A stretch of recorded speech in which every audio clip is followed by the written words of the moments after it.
우주 탐사 분야에 큰 발자국을 남긴 탐사선으로 최초의 소행성대 통과와 최초의 외행성 탐사, 그리고 행성의 인력을 이용한 첫 번째 탐사선들 파이어니어호는 다양한 인류 최초의 기록을 갖고 있습니다. 그러나 그중 가장 중요한 것 중 하나가 목성을 방문한 첫 번째 탐사선이라는 것입니다.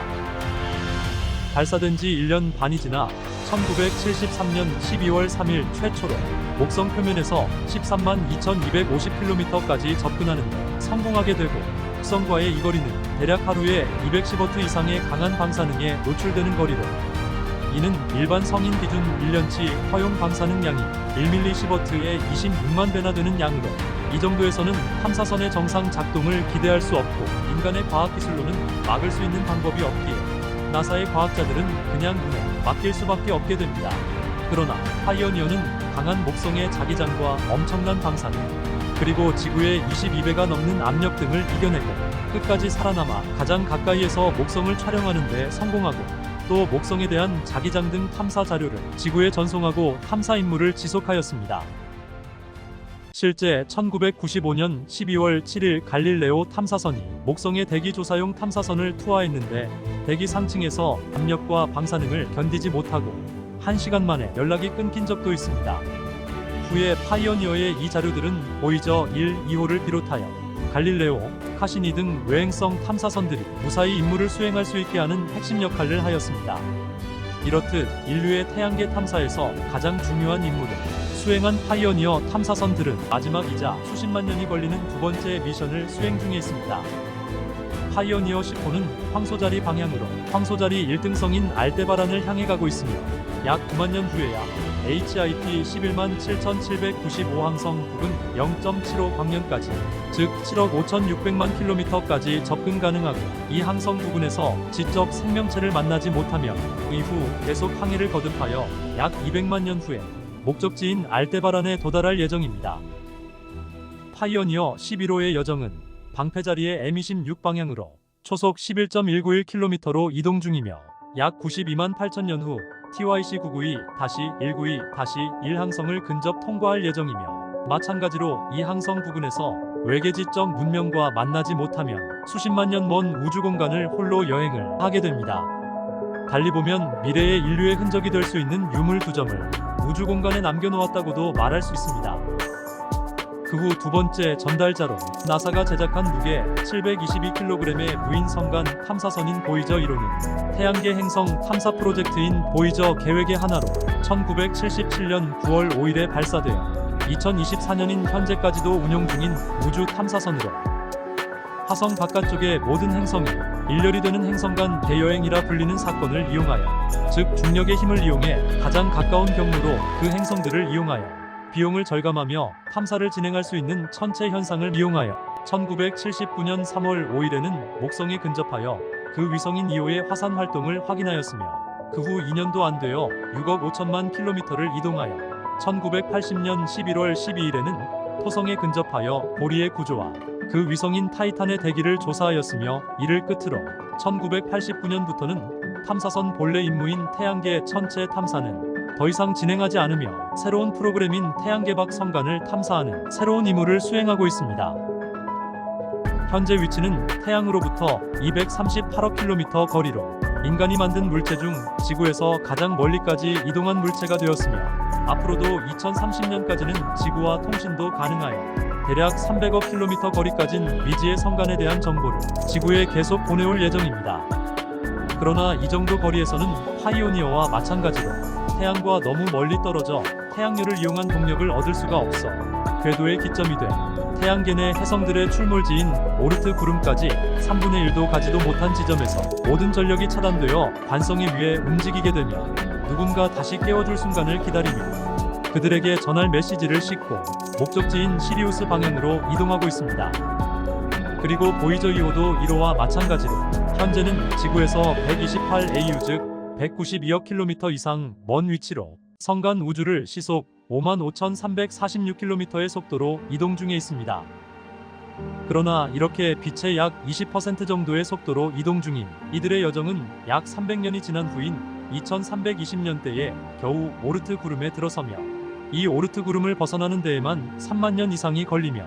29만 6천 년 후인 29만 8020년이 되어서야 목적지인 밤하늘의 가장 밝은 별인 시리우스에 메시지와 함께 도달할 것으로 추정되어지고 있습니다. 즉 다시 말해 3만 년 안에는 외계 생명체와 만나는 것이 어렵다는 것을 추측할 수 있다는 것입니다. 그리고 이렇게 멀고 긴 여행을 가는 이 두 탐사선에는 앞선 파이어니어의 메시지와는 조금 다른 방식인 추금기로 재생할 수 있는 음반으로 제작되었으며 또 언어와 의식이 극단적으로 다른 외계 문명도 이 레코드를 분석할 수 있도록 웹비 뒷면에 사용 설명서를 과학적 법칙을 이용하여 새겨놓았습니다. 이 설명서는 이미지를 주파수로 인코딩한 후 이를 디스크에 기록한 것으로 상단 왼쪽에는 레코드의 모양과 동봉된 재생장치를 작동하는 방법을, 그리고 그 아래에는 세로선과 가로선 단 두 개로 가장 기초적인 셈법인 이진법을 표현하고 숫자 5113-380-864와 4587, 025, 072, 128을 기록하여 그들이 이 숫자의 의미를 찾을 수 있게 하였습니다. 또 그 오른쪽 대각선 아래로 두 개의 원과 글을 잇는 하나의 선을 그려 우주의 가장 간단하고 기본적이며 흔한 원소인 수소 이미지를 가운데는 양성자 그리고 그 주변을 회전하는 한 개의 전자로 표현하였으며 두 개의 수소 원자 가운데를 선으로 이어 수소의 회전 운동에 걸리는 시간인 7.040 곱하기 10의 마이너스 10초를 표현하였습니다. 만약 그들이 여기까지 왔다면 이 수치를 위에서 찾아낸 이진수에 대응하면 각각 3.6초와 3230초가 나오게 되며 뭔 소린지 잘 모르겠으나 여기까지 왔으니 그냥 가보도록 하겠습니다. 이 숫자를 알면 원판이 1회전하는 속도인 3.6초와 총 재생시간인 53분 50초를 알 수 있게 됩니다. 그리고 우측 상단에 표시된 두 개의 파장과 그 아래의 두 개의 사각형은 영상과 관련 있어 영상 재생이 가능한 장치로 레코드에 새겨진 정보를 이 파장대로 순서대로 투사하면 레코드에 포함된 영상이 나온다는 뜻입니다. 이것까지 알게 되면 그들은 영상 재생 장치를 가진 문명이라 할 수 있으며 드디어 인류와 대화할 수 있는 존재를 만날 수 있다는 의미입니다. 또 레코드의 우측 하단 일부에는 우라늄 238을 전기도금으로 입혀 반감기를 이용해 연대를 측정할 수 있게 하였으며 좌측 하단에는 태양을 기준으로 몇몇 펄서의 방향과 맥동 주기를 다수 그려놓아 이 펄서 값과 삼각 함수를 이용해 태양계의 위치를 측정할 수 있게 하였으며 이것들을 이용해 태양계 내 대략적인 지구의 위치도 알 수 있게 하였습니다. 메시지의 회신지인 지구의 주소를 표시해 놓은 것입니다. 이 메시지를 생산한 학자도 역시 칼 세이건과 그의 부인으로 나사의 자문위원으로 자주 등장합니다. 그렇게 제작된 설명서 내 음반은 사운드 오브 어스 즉 지구의 소리라 불리며 지구상의 다양한 생명체와 그만큼 많은 문화를 싣기 위한 소리와 사진이 저장된 전체 길이 53분 50초짜리 추금기 금제 음반으로 만들어져 보이저호에 장착되어졌습니다. 또한 이 음반에는 태양과 지구 그리고 지구의 지형과 아기와 엄마 아버지와 아이들, 공장 모습, 우주 비행사, 노을, 침팬지 등 풀컬러 사진이 20장이 기록되어졌으며 전혀 알 수 없는 그들에게 인간의 기호를 가르칠 수 있게 지구의 천문학적인 위치를 나타낸 모식도 그리고